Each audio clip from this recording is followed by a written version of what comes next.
Jumpa lagi di channel Alman Teknologi.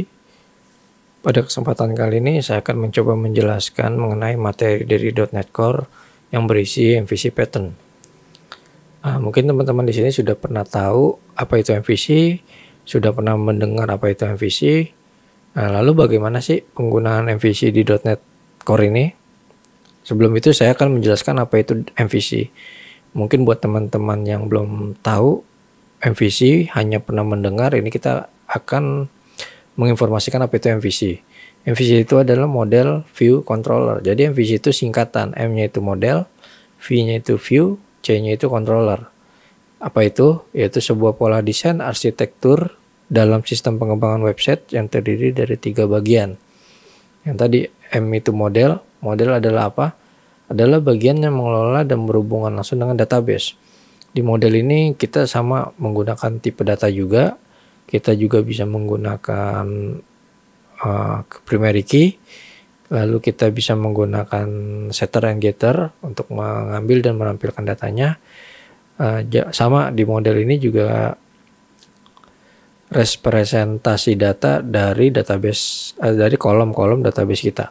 Jadi lebih baik teman-teman membuatnya ini pada saat membuat kolom di database itu lebih baik namanya sama dengan model, jadi lebih memudahkan. Lalu di sini ada view. View ini adalah yang kita lihat di website kita. Jadi view ini berkaitan dengan HTML. Data-data yang sudah dihasilkan dari model itu akan ditampilkan di view.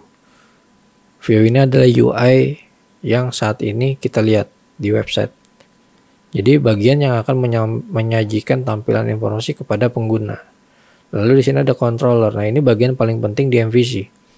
Controller ini adalah bagian yang menghubungkan model dan view dalam setiap proses request dari user. Jadi semua proses yang diminta dari user atau dari klien ke server itu dasarnya dari controller. Jadi controller ini adalah jembatannya. Itu model view ini tidak akan menampilkan data apabila controller ini tidak jalan atau ada error di controller ini. Nah, di sini kita belajar arsitektur dari MVC. Yang tadi saya jelaskan, controller ini adalah otaknya.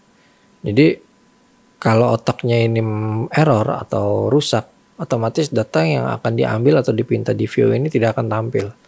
Jadi untuk menampilkan data yang diminta tadi itu adalah ranahnya si controller ini. Berapa data yang akan ditampilkan, data apa yang akan ditampilkan, data apa yang akan digunakan. Nah, ini di controller. Lalu dari controller ini menyampaikan ke si model. Model ini berisi data-data logik. Kenapa saya bilang data logik? Jadi model ini berisi data yang dihasilkan oleh database berdasarkan permintaan dari controller tadi. Nanti hasilnya apa? Di dalam model ini akan dilempar lagi ke controller, lalu controller ini menginitiate ke view. Nah, makanya user atau klien itu bisa melihat web kita cantik atau apapun, ini proses di view. Jadi di view ini ada peran dari JavaScript, ada peran dari CSS, ada peran dari HTML, ada peran dari image, semua ada di sini. Jadi semua hasil data dari model itu juga ditampilkan di view. Seperti itu. Oke, pertanyaannya bagaimana kita membuat project .NET Core dengan web MVC? Kita coba sekarang. Teman-teman di sini buka Visual Studio 2019-nya. Lalu di pojok kanan itu ada create new project, diklik. Lalu setelah diklik, pilih. Jadi di .NET Core ini untuk membuat project itu ada 2 tipe. Yang pertama kita bisa membuat dengan Ranger Patch. Yang kedua kita bisa membuat menggunakan model view controller MVC. Jadi teman-teman jangan salah pilih. Pada saat membuat project bukan MVC, ini pilihnya yang atas. Jadi apa itu Ranger Patch? Nah, mungkin teman-teman bisa belajar Ranger Patch ini sama seperti CSS HTML yang kita gunakan di MVC, tapi dia nggak ada controller di sini. Jadi ada logic sendiri nanti yang dibuat. Nah, beda dengan MVC. MVC ini kita langsung pada saat kita create project itu sudah ada folder model, view, dan controller otomatis. Nah, dan di sini sudah tampil template yang bisa digunakan untuk RESTful API HTTP service. Kita pilih yang ini, next. Lalu saya buat namanya web Alman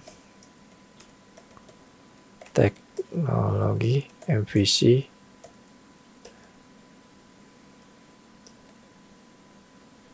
lalu next. Kita pilih targetnya net 5, checklist di HTTPS, kita create. Oh sorry, sudah ada namanya, kita tambahin MVC teknologi, MVC pattern.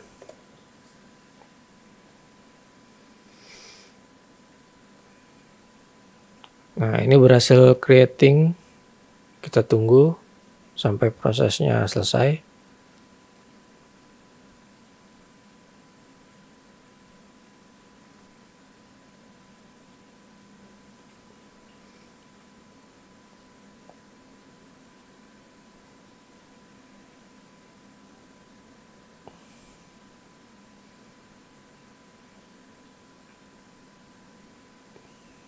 Oke, ini udah nih teman-teman. Prosesnya kalau sudah sukses seperti ini akan tampil. Seperti video-video saya sebelumnya, saya sudah menjelaskan mengenai bagian-bagian ini pada saat kita menggunakan MVC pattern atau kita membuat website .NET Core, itu akan ada namanya www-root. Www-root ini berisi folder static files.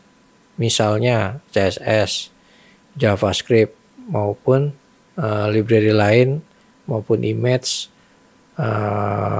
dan lain-lain. Di sini semua ditaruh. Logo atau icon di sini semua. Lalu pada saat kita membuat web MVC, itu akan terbuat otomatis controller. Lalu model, lalu view. Nah, view ini isinya apa? Shared. Shared ini adalah template-nya. Jadi kalau teman-teman membuat ada menu, itu bisa digunakan di shared. Menu A, menu B di sini di shared, di layout ini ditambahkan. Lalu ada home. Home ini sama yang tadi saya bilang, ini berisi tentang HTML-nya. Karena kita menggunakan .NET itu isinya CS HTML.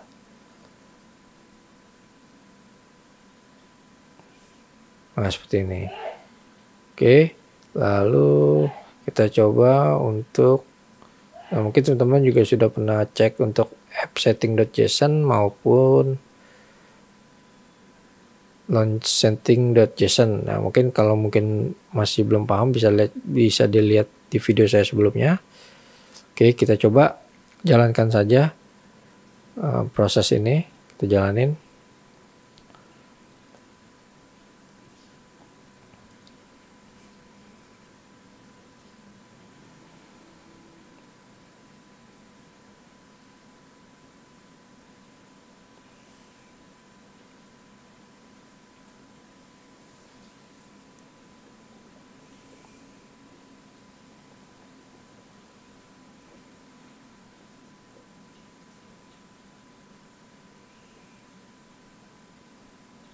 Kita tunggu.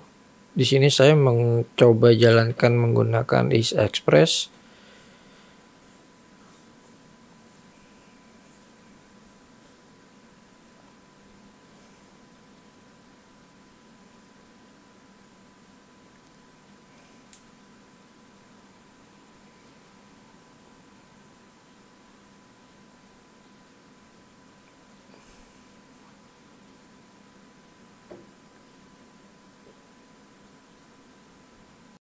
Kita tunggu hasilnya.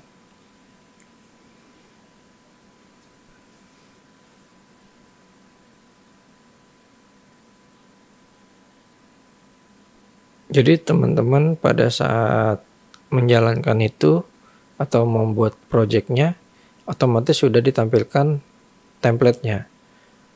Nah, yang tadi saya bilang, Di templatenya itu otomatis berisi controller, view, dan model. Nah, di sini kita mencoba memanggil dengan view. Nah, ini tampilnya seperti ini nih. Web Alman Teknologi, MVC Pattern. Di sini ada menunya Home, Privacy. Nah, tampilnya nih. Ini kalau kita debug itu ada di home.controller. Karena apa? Karena ini otomatis pada saat jalan. Nih kita cara bacanya gini ya. Jadi teman-teman di sini buka startup. Nah, di startup ini ada konfigurasi yang dipanggil. Lalu di sini ada menambahkan dependencies injection add controller with view. Ini di templatenya otomatis seperti ini.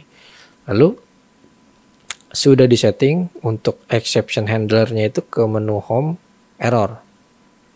Nah, nanti coba ditambahkan di home di error. Lalu di sini otomatis templatenya sudah menggunakan HTTPS redirection, use static files, use routing, use authorization. Nah, ini ada endpoint di sini. Jadi endpoint ini yang pertama kali di routing dari projectnya itu adalah controllernya home, lalu actionnya itu index. Nah, lalu ID-nya mau nomor berapa? Seperti itu. Jadi kenapa ini bisa langsung masuk ke index?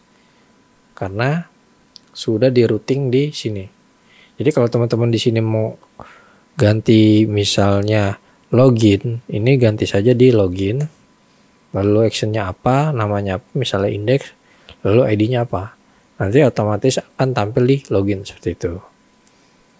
Oke, sampai situ saja kita perkenalan mengenai .NET Core. Terima kasih, salam Alman Teknologi.